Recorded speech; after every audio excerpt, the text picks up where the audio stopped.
Morning, Saturday. I feel like shit. I relapsed on carbs and tobacco.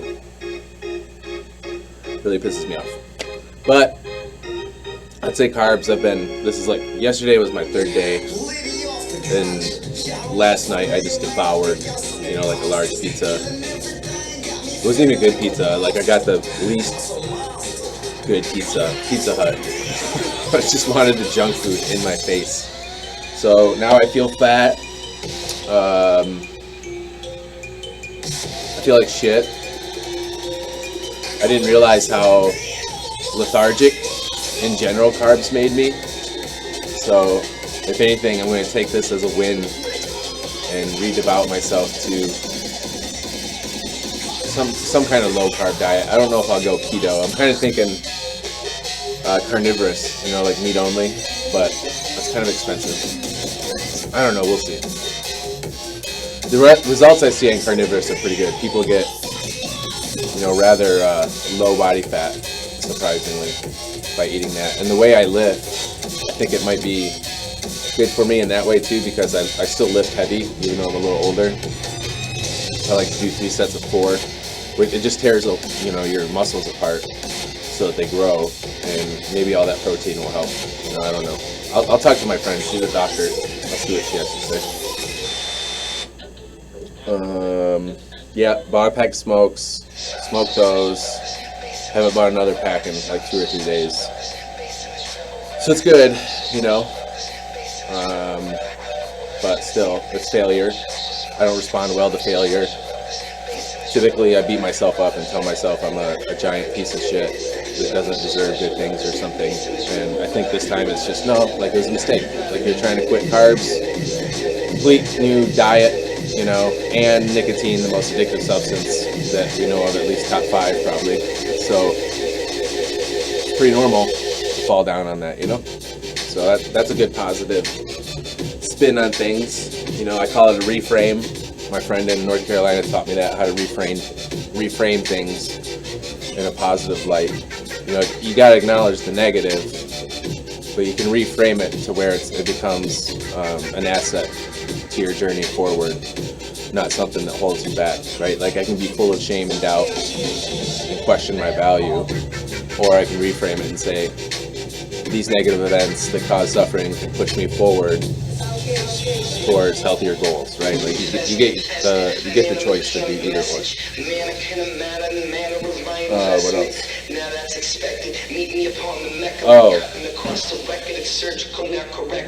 Something that's been bothering me, unrelated, sort of.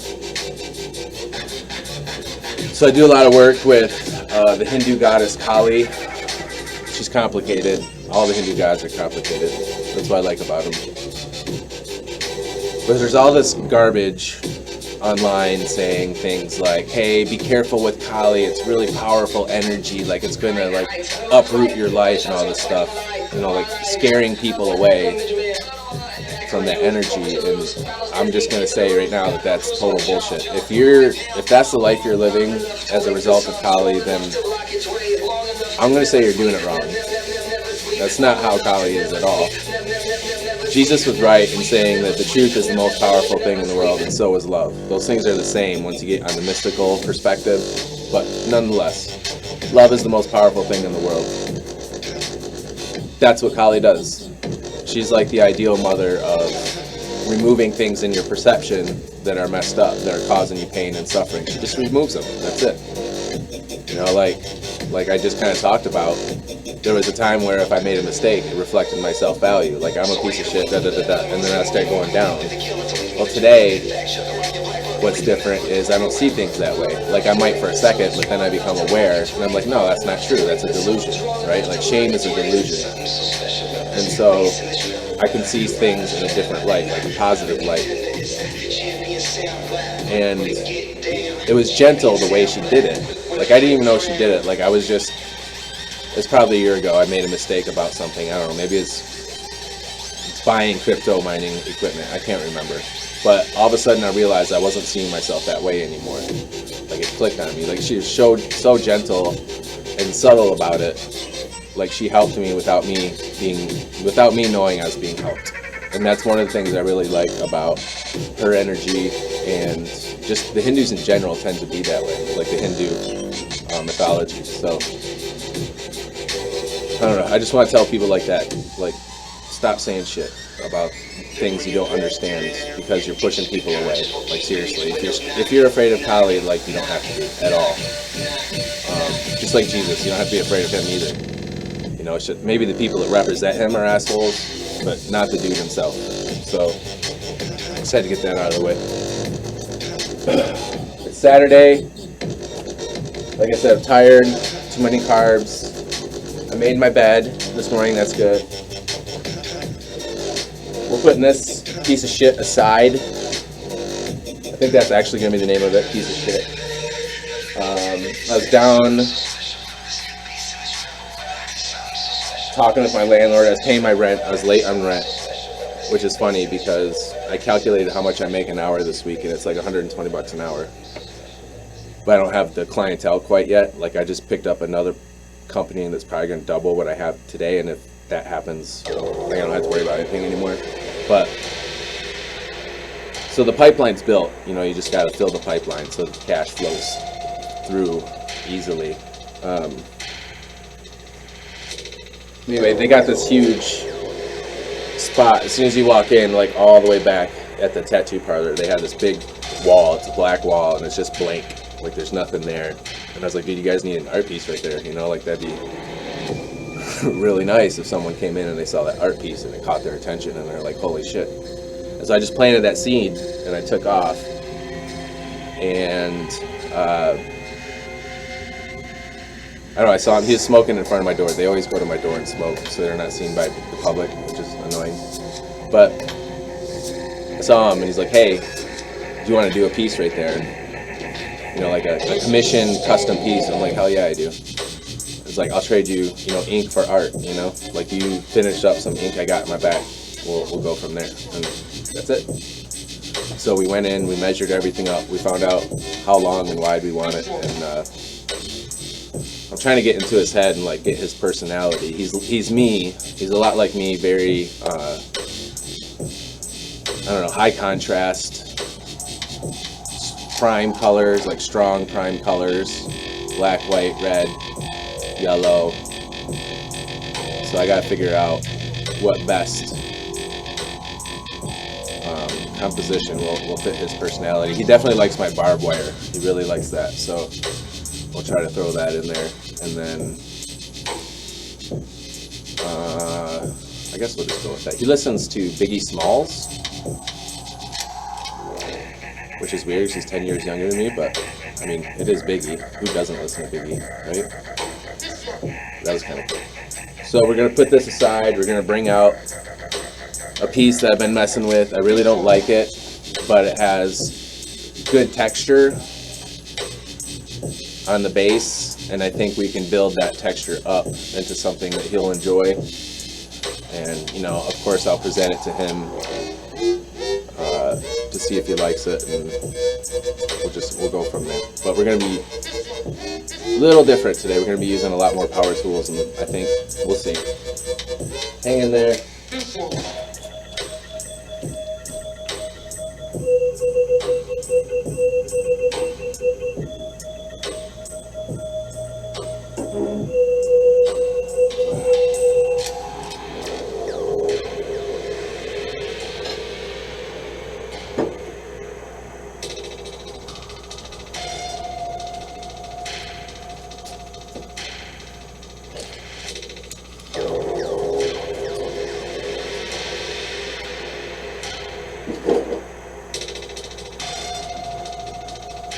You know, business is scary like that, though.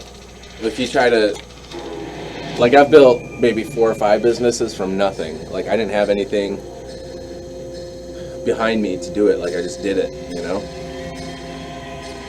And if I hadn't had, you know, such destructive tastes in my mating partners, I probably would have been retired by now. But I don't know, I like dark women, like inside. So It's like this fixer thing, like I want to fix them, and I also, there's like this dance that happens when you date someone that's highly manipulative. It's always like this game of chess that I always found interesting, in a very unhealthy way, interesting.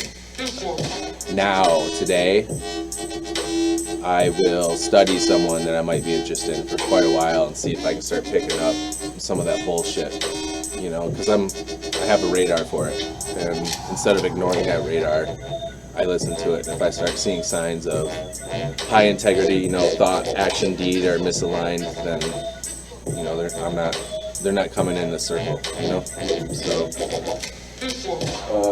So I'm done dating. I'm just done dating. I'm done with it. It's so stupid. But business. Maybe, I'm sure people that were born into money have it different. I was not born into money. I was the opposite. And I've learned, well, my first businesses were, I stole drugs from my parents and sold them to people in high school. I was a 6th grader selling drugs to, you know, seniors in high school. So that was cool. And then I learned no one knew how to roll a joint. So I taught myself in my room how to roll a joint. And then I would sell the joints for more than I was selling just the weed, you know? So, like, even at the age of 12, like, I could see a market.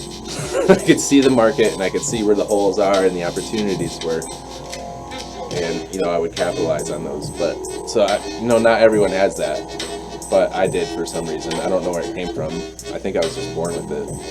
Like, I can zoom out and just see, like, the big picture of things. And then I can see where my competition is, and I can see where their weaknesses are, and I'll head towards their weaknesses. You know, I'll create a strength in my product that snaps at their weakness, and then I'll wipe them out. So, I know it's a little vicious, but, you know, sometimes business is that way. Besides, like, the way I pay people that work for me, like, I treat them like a human. I want them to be able to raise their family without having to live on food stamps, you know? Like, come on. Plus, I don't make a lot for myself. Like, if I build a business and I get it set up to where it's paying, everything's self-sustaining, like, I might have to consult with some of the managers or something once in a while. If that business pays me, you know, $70,000 to $100,000 a year, like, I'm fine. Like, I don't need, even if it has, you know, $5-10 million in sales a year, like, that $70,000 to $100,000 paid to me every year is fine. Like, I don't need more than that. So that's how I approach business. I want people to be able to raise a family on one income and not have, you know, their kids abandoned to daycare, which costs, like, what is it, like $1,200 a month or something right now? It's stupid. So I'm putting an end to it. But the fear with business is you do have to trust yourself. You know, I can do the zoom out, I can see the weakness, I can see the strengths, and I can see where I want to head with my products and product development, but you still have to trust that, especially if it's a market no one else knows about. You know, my market that I'm making $120 an hour or whatever, not too many people I know about that market. So I had to, like, figure that out and just trust that process. And what that looks like for me still today is there's a lot of fear inside. Like, my brain, the monkey mind, I'm not going to call it my monkey mind. I generate a lot of fear when I move into the unknown like that. I'm still very afraid. I experience a lot of fear, and, like, I drum up the thoughts of, like, don't do it. You're going to fuck up, you know, like, just stop. You made a mistake. And what I do now today is when that kind of thinking goes, you know, it's like an autopilot, a bad habit. When that happens, I stop what I'm doing and I sit in the quiet and I grab that thinking with my focus and I just focus forward. And that thinking will start to dissipate and change, right? Like, I have to take control of that thinking. I'm not a victim to it anymore. And so I change that thinking into, like, I might fail, so what, right? And I'm just going to keep pushing forward. And to me, that's the way you do it. Like, you have to push into the darkness of the unknown if you want new things in your life, like different things. And so because I'm not good at corporate world, I can't deal with all the bullshit. I have to start businesses because you can't, I don't know. In my industry, you can't really support yourself hardly on one person's income. You know, like it's really hard. So like construction just doesn't pay what it used to.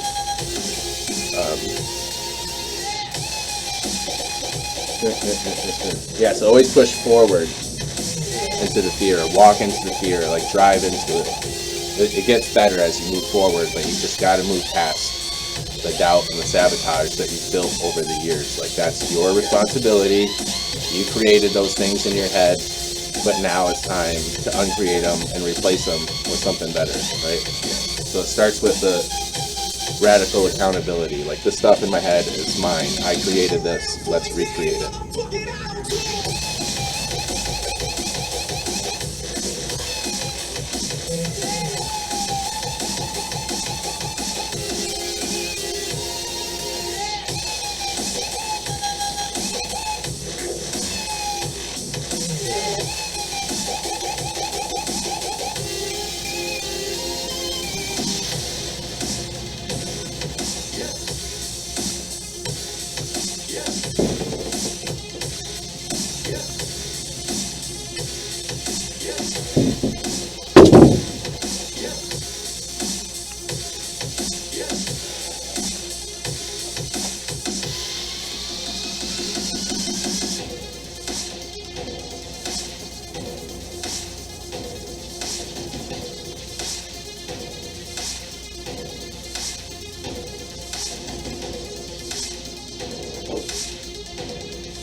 Razor blade.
Kind of a new awareness. I'll go anywhere for good ideas that might help me. Like, I don't care how stupid the source is. Like, I read astrology sometimes. It's not. I don't read the stuff, that's like 2 paragraphs long in the advice column of New York Times or whatever. But like, I go deep on it. And anyway, I'm a Leo, which is a pain in the ass. In Kabbalah, so I'm a Leo in Kabbalah, which uses their own calendar. But I'm also a Leo in standard, tropical astrology or something. I don't even know. I'm a Leo in both, so I'm like, okay, I'm probably safe. Like, I'm probably a Leo. But that doesn't matter. What was I going to say? So, I was reading about what it looks like to be a Leo, kind of like in the negative, destructive side, because in Kabbalah, which is Jewish mysticism, Leos are the most powerful zodiac. We kind of are different in their perspective, but there's a huge but. We're the most destructive zodiac sign, and on top of that, we're the most delusional. Personally, I relate with that. I am, in my youth especially, an extremely destructive and delusional person. I am 100% sure people were referring to me as a sociopath of sorts, or at least a narcissist. Bare minimum, narcissistic personality. I've gone to real therapists, PhDs from like Colorado, Boulder, Stanford, stuff like that. I brought up my concerns about narcissism. They're like, no, not even close. So that's good, right? But nonetheless, like, those are my negative traits. Like, when I'm on the negative side of my personality, that's like, it can get really destructive. I don't hurt people as much as I can. Like, it's more like auxiliary pain. Like, I'm so self-destructive that, like, fire's just spooting out all over and people get burned, in the process. But today, I can still lose my temper sometimes because I'm a human. But, the ideal situation is I lose it, and then a couple days after chilling out, like, I own my behavior. Like, hey, I shouldn't behave this way. I was afraid of abandonment or something. Usually it's abandonment or something. And then, I do my best to acknowledge that behavior and address it and heal it and all that shit. But nonetheless, another aspect of my negativity can be possessiveness. And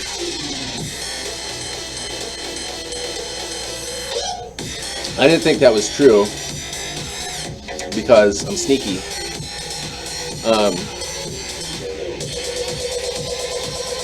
For the most part, I don't care. If I'm dating someone, I don't care what they do. If you just got done fucking a guy before you met me, and you guys are gonna go hang out all night, like, I'm gonna be like, no, that's not cool, right? Like, I'm not stupid. But for the most part, I'm like, like, hey man, it's like your life. Go find yourself, right? Go run free. But That's my outward behavior. Inside, in my head, I have this person positioned into a place of like possession, right? Like if their energy represents who they are, like in my head, it's mine. You know, like that's my peripheral, and so well, not peripheral, but kind of. But to let them know I don't have that, and to let myself know I don't have that, it's like just go run and be free, right? So that's how subtle and sneaky selfishness can be and fear can be. It's like in our outward behavior, we're actually doing what's cool and what's good, but inside, in our heart and in our minds, you know, we have these selfish intents. And I think that's been a strong lesson for me throughout my whole life, is how subtle selfishness and fear, dishonesty can hide in my heart, you know, and they can hide behind things that look good. So like that's always something to look out for. And you know, often it comes across too in arguments and someone that's close to me, like someone I'm sleeping with that I want to continue having a relationship with, not someone I'm just passing off, but you know, no Jolly Ranchers. There can be an argument in that, and I think I'm right because I'm doing what's good, right? And I create an anger, a cloud of anger during that argument that hides all that selfishness. So if someone told me I was possessive towards them, I'd be like, shut the fuck up. Like, what are you talking about? I tell you to do whatever you want, right? And I'll get defensive and angry. Sometimes in my head, like, I'll roll my eyes back and be like, you're a fucking idiot. Like, I won't say that out loud, right? But in my head, that's kind of how I am. Like, I'll elevate myself above their intelligence and, like, look down on them for being stupid. That's my protective mechanism. And then sometimes, you know, it can take months just because I'm so dense, but I'll see that, like, oh, shit, right? Like, I was being possessive. Like, way back in my intentions, in my subconscious, or my shadow, I did have those intentions of control, right? Like, control through freedom. Like, the government does it to us all the time.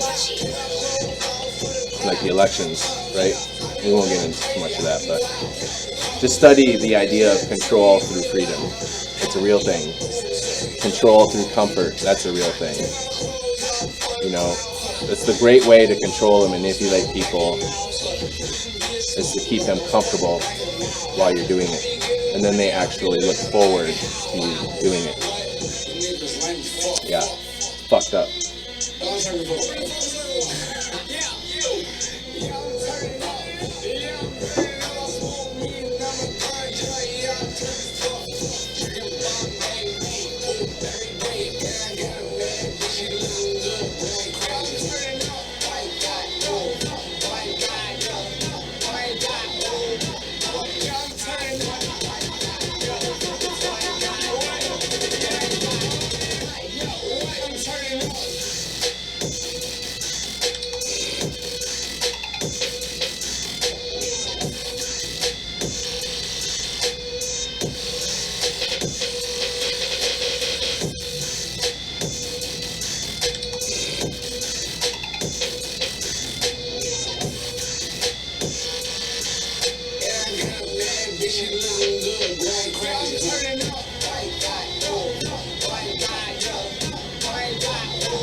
My house is a mess. I can't find shit.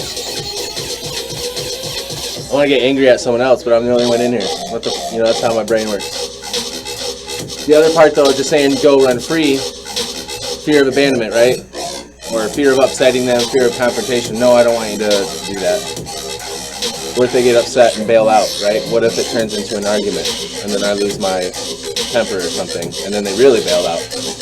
Well, that's the other thing. Like, that's the control, right?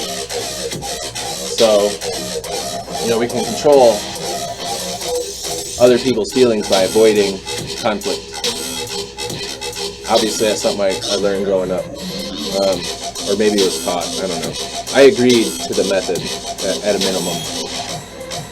But those are things we gotta look out for. And then there's discernment, like, do I really want to die on this hill, And, that's a whole nother process. But that's at least two things now that we're driving this just go run free thing, Like the selfishness and the fear were behind go run free in my head.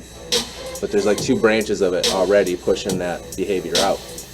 And most things that are,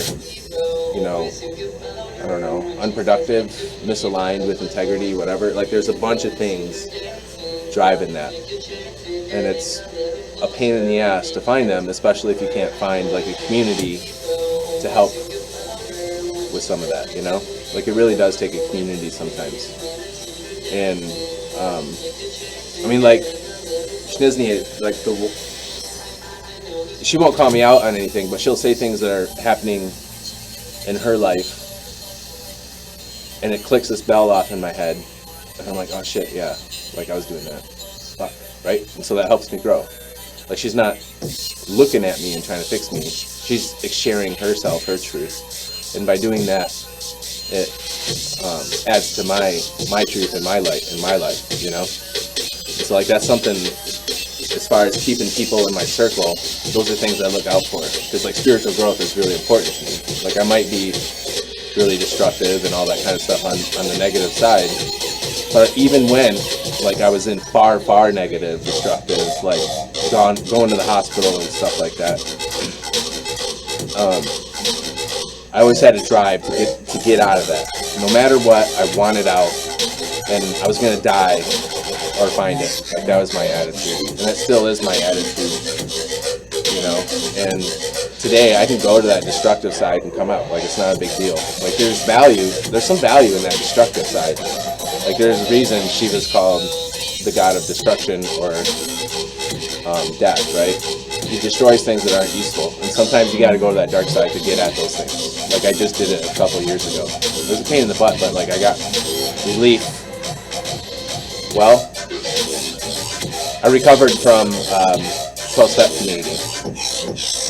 I was brainwashed by 12-step community when I was young, and it was causing a lot of problems. And by going back out, drinking and relapsing, I was able to destroy that brainwashing, and now I don't need that kind of community to stay sober anymore, you know? So it's like I destroyed that delusion or whatever that is, and like became free through the destructive process. So we do get dominion over our life in that way. You know, a lot of times I can control how I feel if I sit in the quiet and really look and focus and find what it is I'm doing that's selfish or fearful in that behavior. I can change that behavior, and then I can change the feelings behind it, you know? So that's a power I didn't have before Kali, to bring it back to Kali. That's a power I didn't really have. You know, she gave me that by helping free me from dependence on 12 steps. Like, they nurture dependence on their own program. Like, that's fucked up to me. Like, that's really fucked up and sick. And I think that's why they have such a bad reputation of being cult-like. Because they're cult-like. Like, they nurture dependence on themselves. It's really, really sick. So, and if you step out of line with them, there's social consequences, right? You can't just be honest about, yeah, you don't need most of the stuff in the book. You can't do that. Like, you don't need it. All that stuff's already written inside our hearts, you know? If you say stuff like that, you're gonna get, you know, pushed aside. You're gonna get isolated from the group. There's a lot of people in 12-step recovery, they're herd animals, and like, that's safer and warmer for them to live, but it's just not something I wanted. So always be careful about what groups you do join. Like, make sure people are after your freedom and health and betterment, not slavery in that way, you know, not brainwashing.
If I don't find my fucking blade, you guys are gonna hear me lose my shit.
Found it!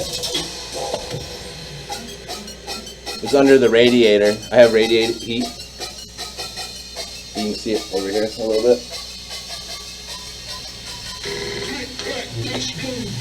I got 2,000 square feet of house, which is bigger than the house I owned in Michigan, but it's only $500 a month.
This little thing right here, simple little triangle, is one of the most difficult tools to learn how to use in construction. Like, not even joking. It's one of the most versatile as well. And chances are you can't build a house without it. You can't do framing very well without one of these. It's called a speed triangle. I know how to use maybe 20% of it. I mean, if you know 20%, you can build a house. A simple house.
Doesn't count.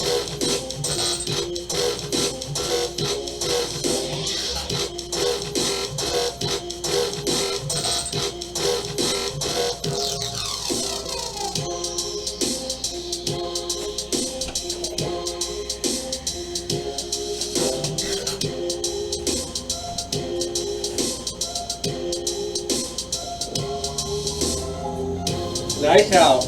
It's like 60 degrees.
Might be useful, right? Got good texture on it, straight edge.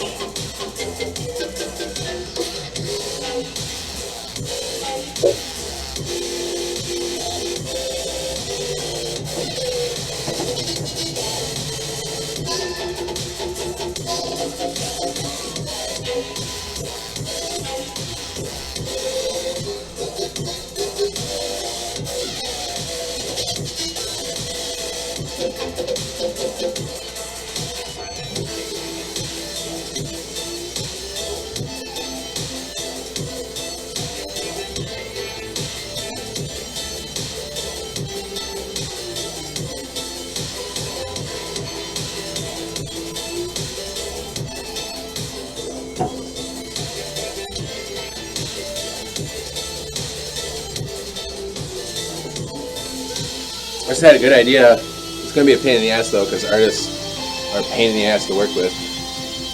Fucking bunch of prima donnas. I mean, custom art. Like, how often? I don't hear much about custom art other than, you know, paint a portrait of my family or something.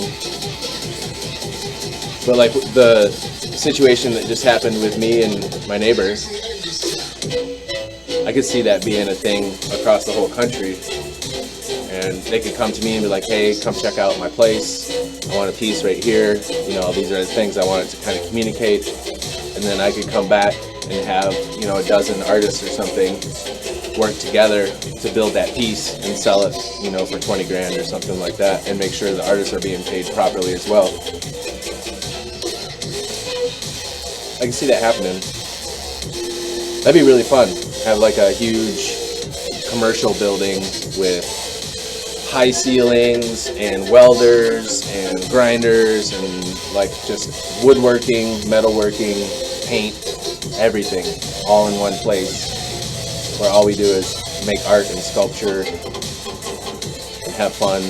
Like, I'm definitely going to have a meditation room, but also a room with a bunch of free weights in it, because if I don't work out, I get loony. Get real loony and fat.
label did not ask you for no fucking song, you little fucking weirdo. So get the fuck out of here, go to the room yourself. The fuck you actually fucked up, homie, because you said fuck the fuck up. Who the fuck asked you for a talk? So I don't care what you need. Get the fuck down my face.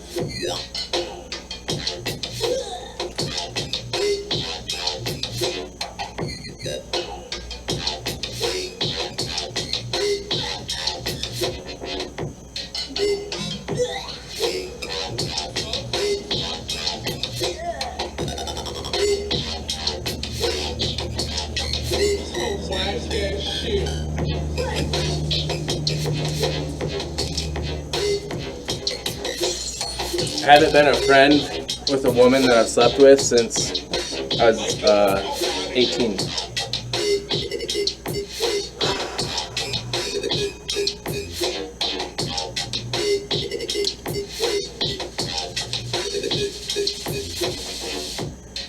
I don't really know what I'm doing with it. No idea.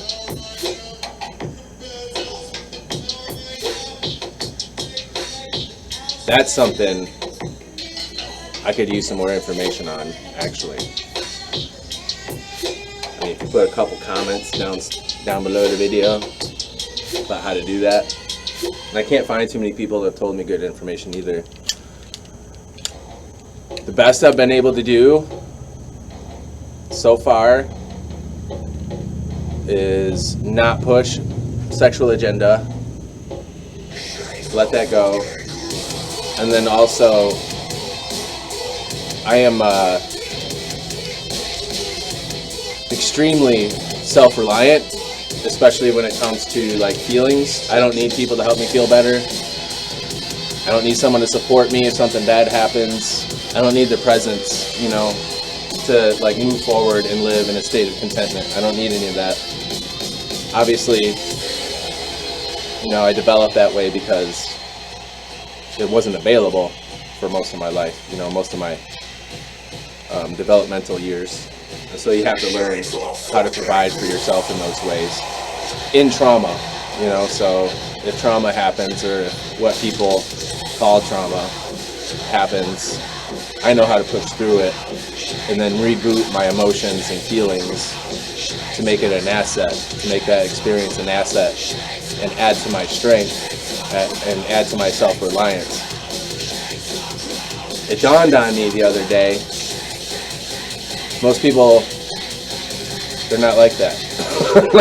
They don't do that. They need that support. They need people to, you know, be there for them when they're going through something hard, because it helps them feel better, you know? And they didn't experience the things maybe I did growing up that forced that self-reliance. And so as an adult, like, that concept doesn't even really register for them. And, you know, one of the lessons I've learned in life is you always try to meet people where they're at. You don't expect them to come to you, like, you go to them where they're at. That's how you help people. And so I just was able to accept that finally and present myself as a presence in people's life when they were in an emotional, tumultuous state. There was a funeral. I was able to be there for that person. There was my doctor friend. She had to put down one of her dogs, you know, which for her is like a big deal. So I was able to be there for her, and then just there, you know, like, just call them, let them talk about what's going on. Don't add any input. Don't, you know, until they kind of ask for it, or you even feel that, like, hey, let's encourage her. Like, yeah, that was the best decision you could make at the time. That's all you could do. Like, beating yourself up isn't going to do any good, you know? So I guess that would be a form of nurture. And then, you know, I was also able to be there for mom number 4, I guess she would be, or 5, I don't know. I've adopted a lot of moms.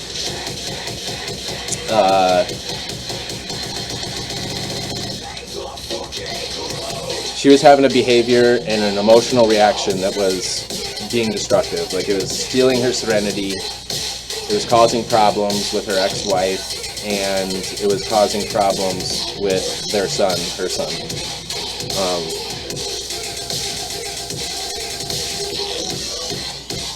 and I'm really protective of kids. So anyway, I was able to be there for her and kind of run her through like a thought experiment of, okay, let's say you show up to your ex-wife's house and, hold on, to pick up your son, and your ex-wife sees you, she opens the front door and she steps out, shutting the door behind you, walking towards you. Like, what's your emotional experience? And for her it was, you know, I'm anxious, I'm full of fear, I want to go back to my vehicle, you know, but I also want to fight, I want to confront. I was like, okay, so come back to when she just came out the door and take a snapshot in your mind of what's happening in your heart, because stuff like that always comes up from the heart. And she did, and then she got really quiet, and I could feel, even though it was through Zoom, I could feel the energy start shifting, and I could tell she was following that path down into her heart, and she got in touch, you know, with a big core or a big wound of sadness in her heart that was causing this, you know, anxiety, the fear, fight or flight response. And so, you know, we tried to explore that a little bit and look for the abandonment, like maybe, you know, look for some other names in her past that might be associated with that wound. Like, you know, I know her mom was kind of a cunt, and so I tried to bring it there, but she's not ready yet. So like, well, let's just chill with the sadness, you know. And so she was able to weep and cry, and it felt good. Like, that was all in one day. I was able to be supportive for 3 women in one day, and that was good. But I still need advice. I still need more information, I think, because now it's like I don't want to pursue. I'm afraid to pursue relationship with women, like, because it's going to mean I'm trying to get something, and I don't know how to pursue out of mutual benefit, I guess. No mercy, mercy me. This is murder in the first degree. You're the first to flee. I ain't a sick as soup. It's a gift to you, but it's a curse to me. You get your head blown off. Heads don't win it. When this goes off, you dead so living. If this goes soft, may God strike me. You don't wanna die, do the right thing. I'ma introduce you to your gravestone. Killing is my business. Come get your speaker blown. I'ma introduce you to your gravestone. I'm showing up for murder. No mercy, we breaking bones.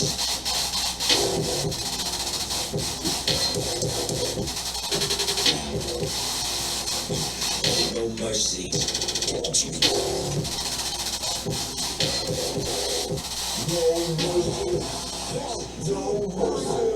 I'ma introduce you to your gravestone. Killing is my business. Come get your speaker blown. Mercy. I'ma introduce you to your gravestone. I'm showing you. Hour, 10 minutes. Holy shit.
starting to think I don't want to go to Europe. I just want to go to like Wyoming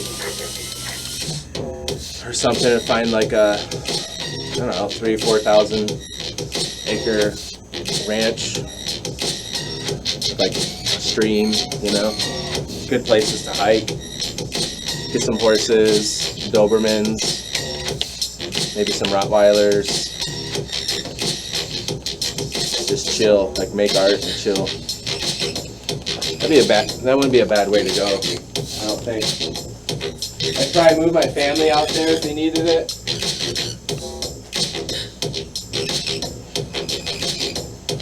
just have to be careful not to start a cult.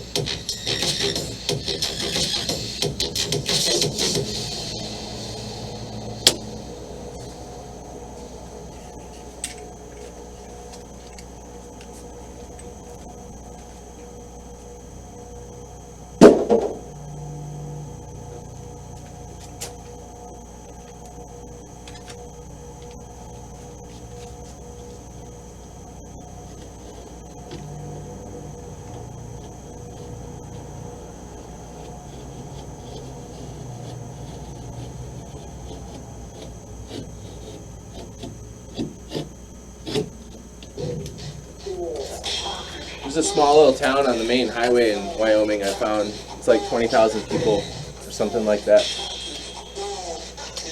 It was like trailer park was for sale, 9 trailers or 9 lots, and it was like 330 grand. And I was just kind of running the numbers, and I think, you know, if a decent down payment of like 50 grand or something, the lot rent would pay for the mortgage and put money in my pocket. But you're stuck in this town. I don't know if I want any of that. I think that'd be gross.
I think my landlord's like me, like red, black, white.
Layer 1, let's see, we're trying to keep these at what, 25 minutes? 25, 60, let's do layer 2.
I built a desk like a month ago. It was over a month. And I made a stain out of oil-based paint or enamel. Oh shit. And I was doing it barefoot. Like sometimes I like to work barefoot. And I got a bunch of it on my foot. And it's still there.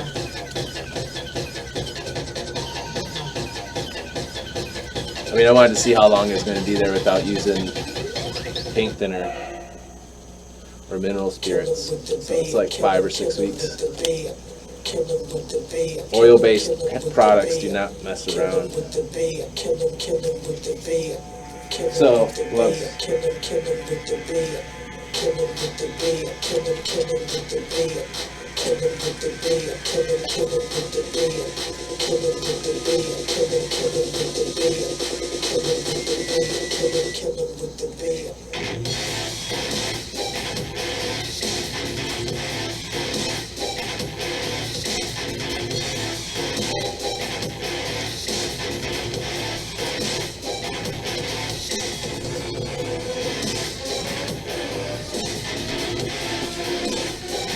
It's my favorite coffee cup. It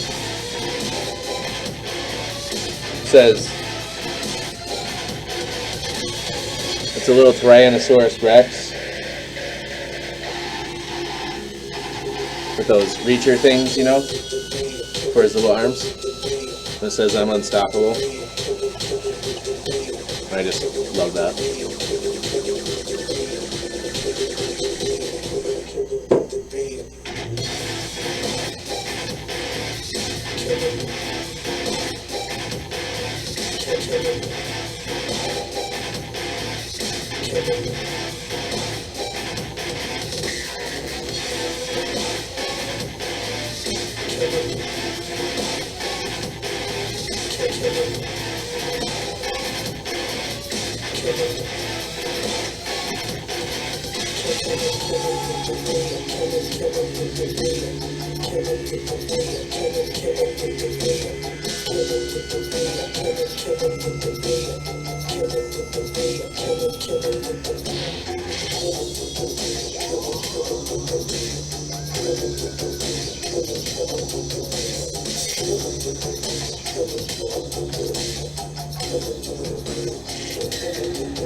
I also learned about salesmen. I was trying to do too much. I was trying to find salesmen for 2 companies, plus found one, another GC company in Denver. So that's actually a salesman for 3 companies. And it sucks because I was getting like 200 hits or 100 hits a day per position. Like I just overloaded myself. I couldn't keep up and stay in integrity with, you know, communicating with people and stuff. So I kind of wiped the slate. I'm just going to call that a mistake, but here's a learning experience. I'm limiting interviews to between 5 and 10 a week. You know, a couple interviews per position, and then I'm going to be more detailed in my job apps to weed out people that don't want to do it. Like I'm going to intentionally weed out the weak. So I'm going to do that, and then I think what I'll do is I'll launch the ad at, let's say, 1 p.m.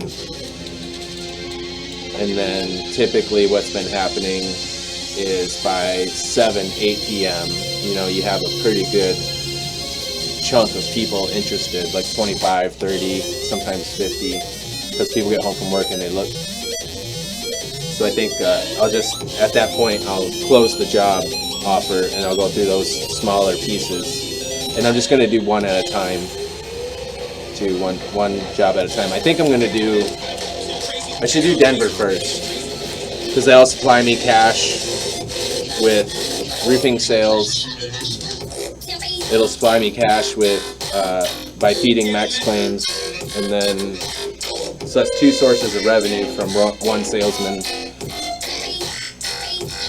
I think that's a good idea. So that's my lesson.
In Michigan, we had, when I was doing HVAC, which is like installing furnaces and air conditioners, ductwork, and all that in new houses.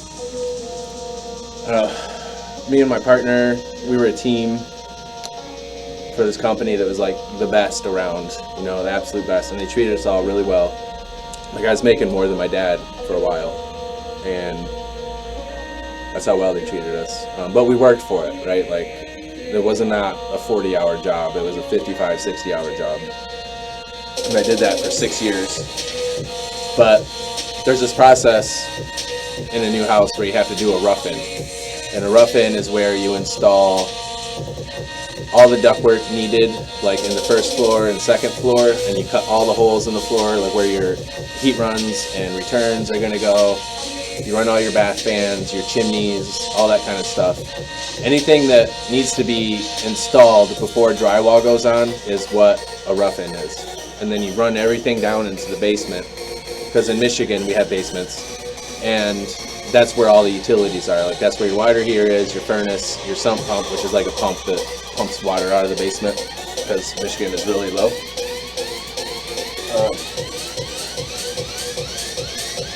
Anyway, I was always on chimneys.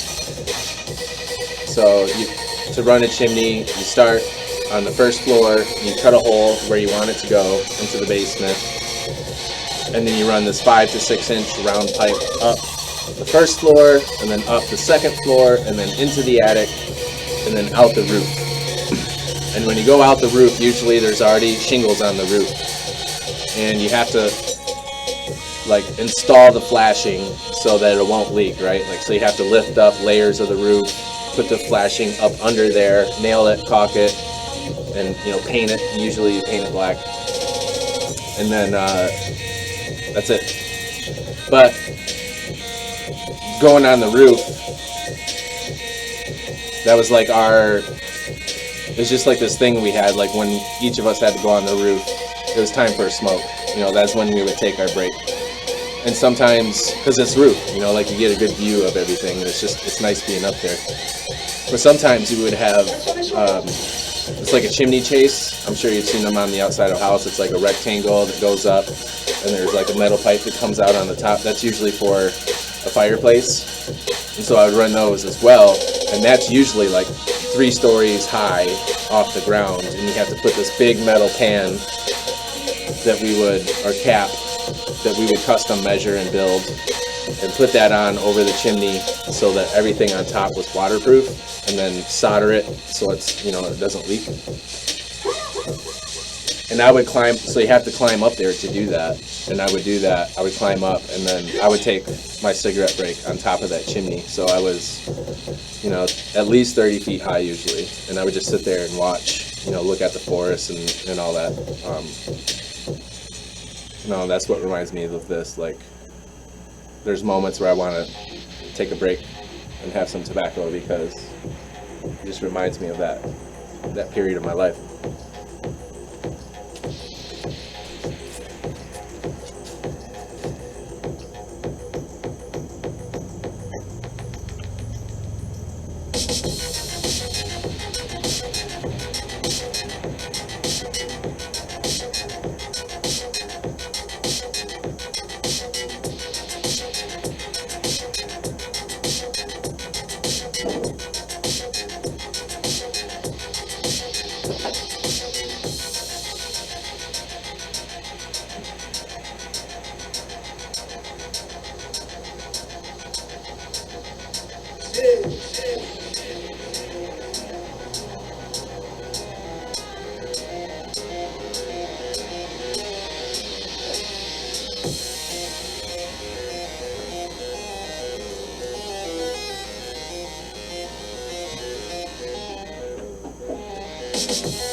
It's not really an excuse, but I noticed that was part of it.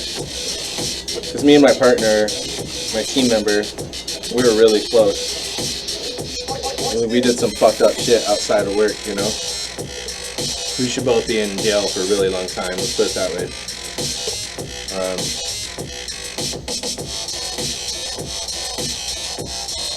I guess I just missed that kind of camaraderie, you know?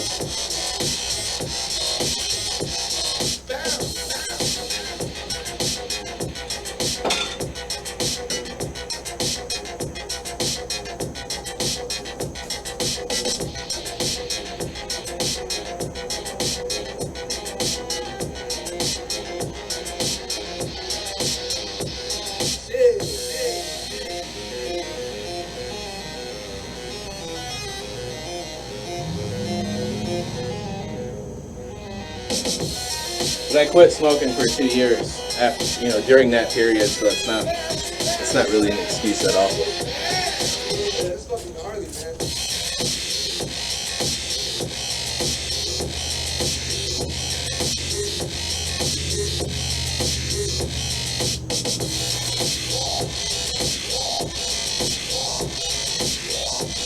I was in an absolute state of rage for 2 weeks when I quit, though. That was really, really uncomfortable.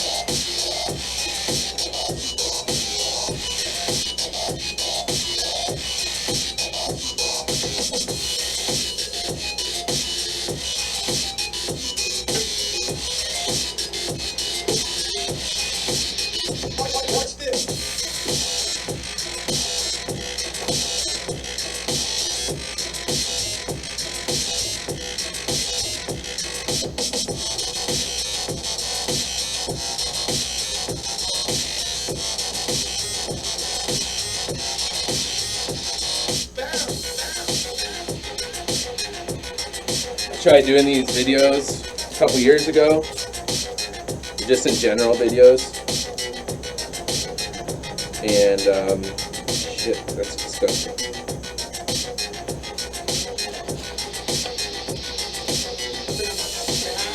I was listening to, or I just go online, how do you make a video?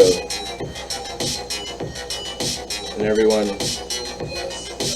their suggestion was things like, you know, be overly dramatic, capture everyone's attention. Oh, that's so gross. Be entertaining, like, don't know, I just felt like bullshit, you know, like I had to put on this mask to be good on videos. And I think when I'm now, I'm just like, I don't care. It's fucking, you like me or you don't. Nothing I'm gonna do about it.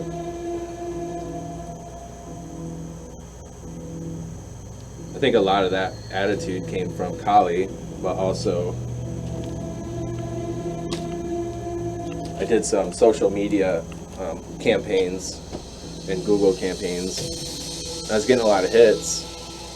Like I was way above average as far as like how much attention and stuff I was getting in my campaigns, but the results were garbage, like as far as, you know, how many people were turning over. And I just decided that most info online is shit. So I don't really listen to it anymore. Like what comes up for me in the quiet, like that's what I listen to.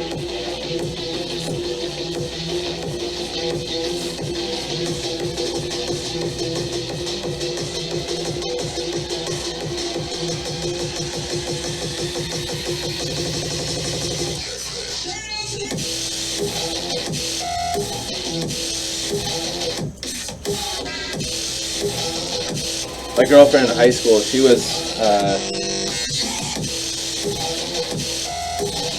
blonde hair, blue eye, but she was a quarter Chippewa, which is the tribe, one of the tribes we have up there, Native American tribe, and they have this. The way we tried to make amends as a state was to let them build casinos on their land. Like we encouraged that. And as a result of those casinos, members of the tribe, anyone, I think it's a quarter and under, we get a ton of money every year. It's like, I think it started out as 30 or 40,000 a year, but I don't know. I want to say it was up to 70 something, plus insurance and free college and all that. I mean, it's not an amends for what we did, but a complete amends, but you know, at least we tried, I guess. Anyway, that reservation was only 40 minutes from my house, and this other girlfriend I had was going to school. They have a college up there, and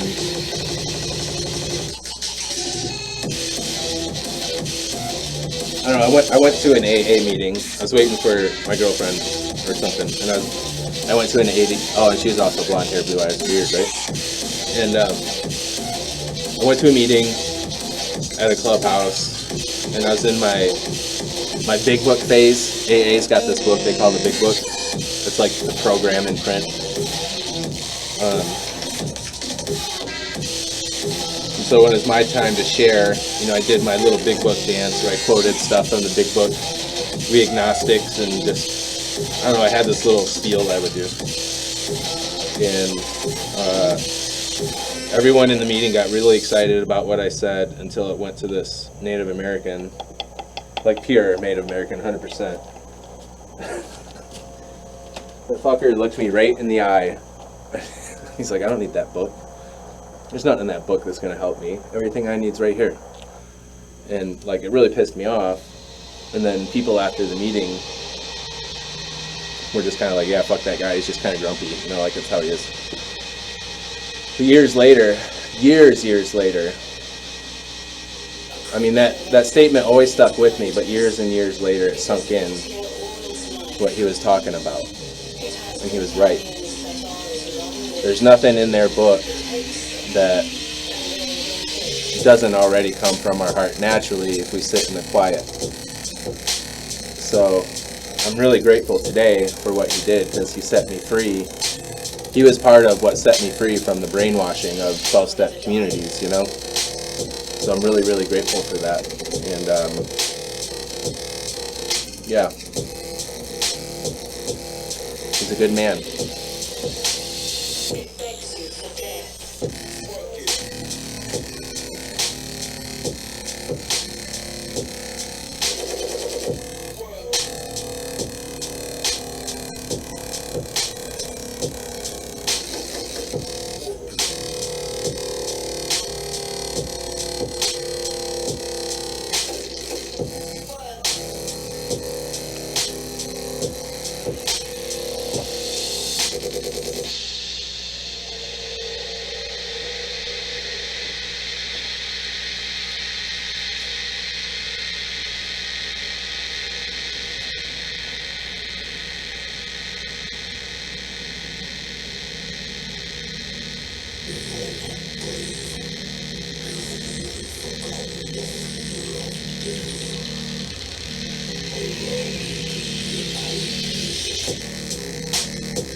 Trying something new. That's high gloss black. I'm gonna try some flat black, see what it blends together with.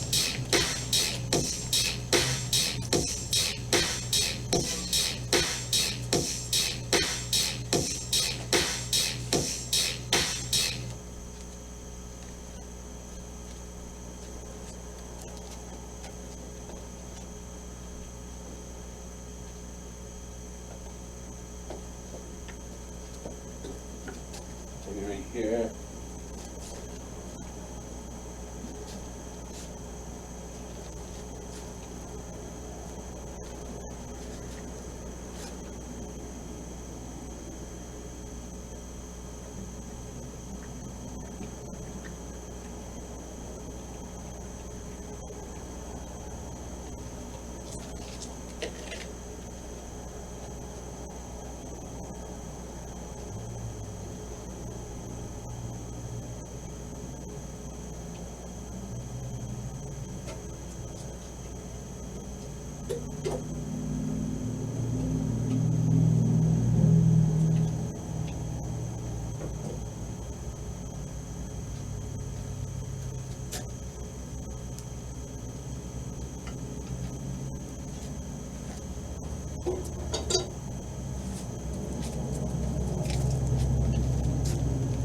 Whoa, buddy. Knucklehead.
Man, a mechanic message, mannequin, a manner, manner of my investment. Now that's expected. Meet me upon the Mecca. We're cutting across the record. It's surgical, now corrected.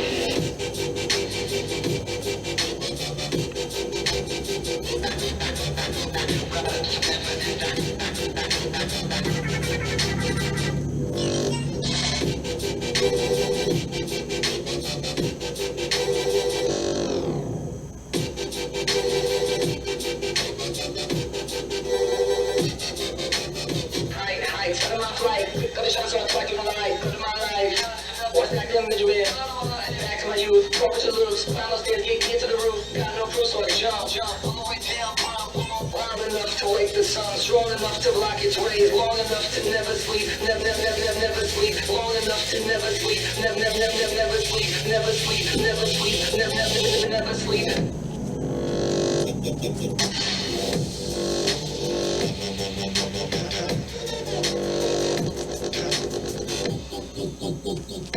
All my paint costs 20% more now.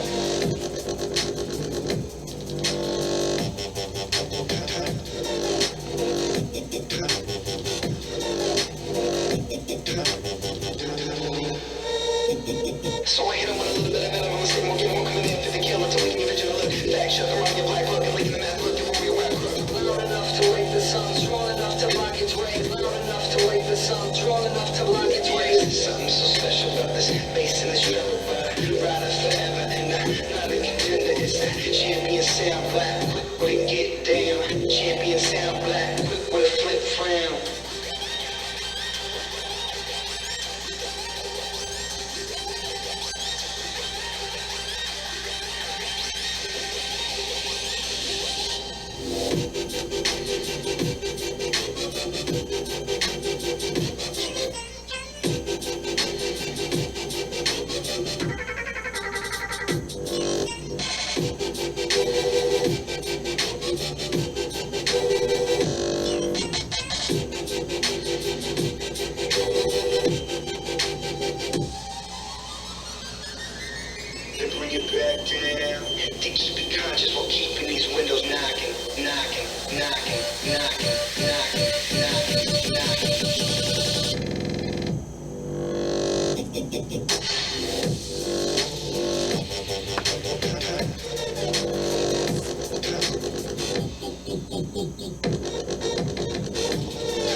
Possess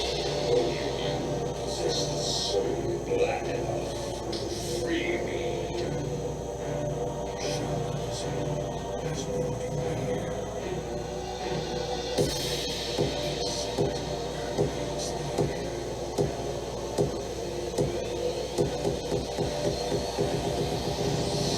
Arrogance has led to your doom.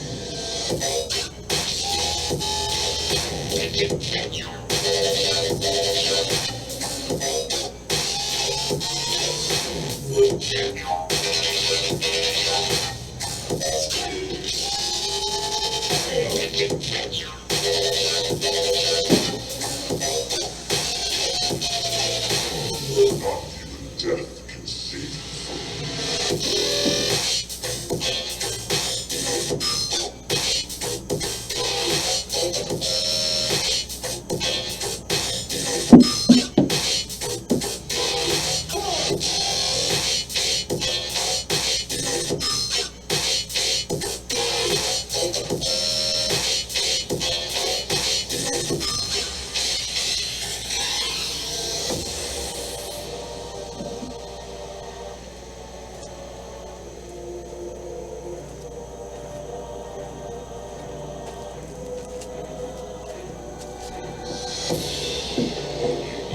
Possess the soul black enough to free me. Shamanism has brought you here.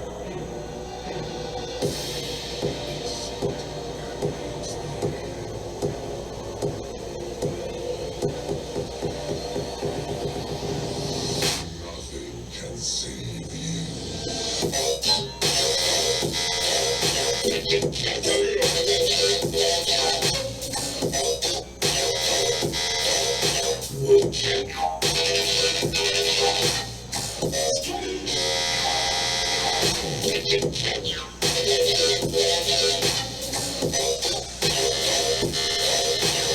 Not even death can save you.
Comment about crust and jelly.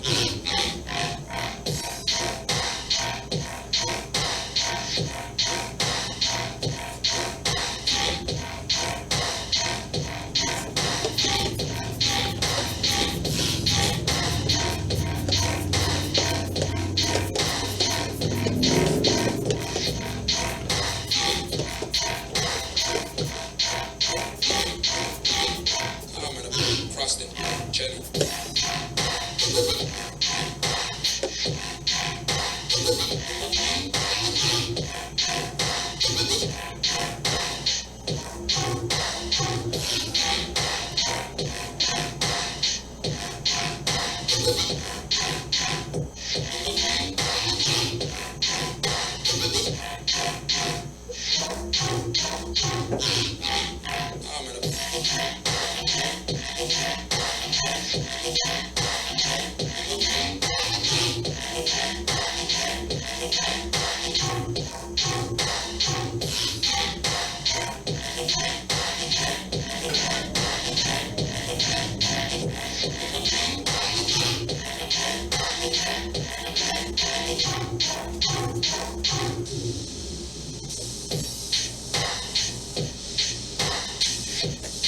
All right.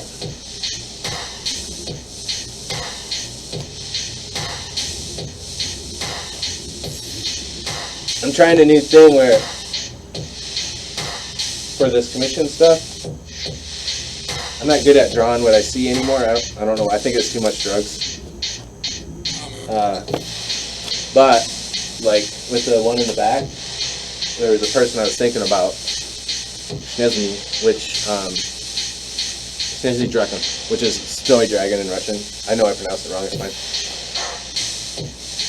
But I noticed, I was just thinking about that while I was doing that piece, and then I stood back and I started seeing, I mean, some of this is probably psychosomatic, right? But there's like 5-6 dragons in there, and then there's like a shaman woman that you could tell she would live in the snow, you know? So obviously a lot of that probably is psychosomatic, but I'm fine with it if that's what it is, because it still gets, there's an essence that comes out when you think about something while you paint, and that's pretty cool.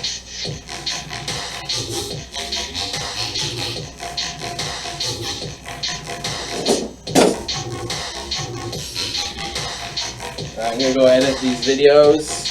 Let's see what we got. Jesus Christ, 2 hours. Okay. 2 hours, no break, not bad, right?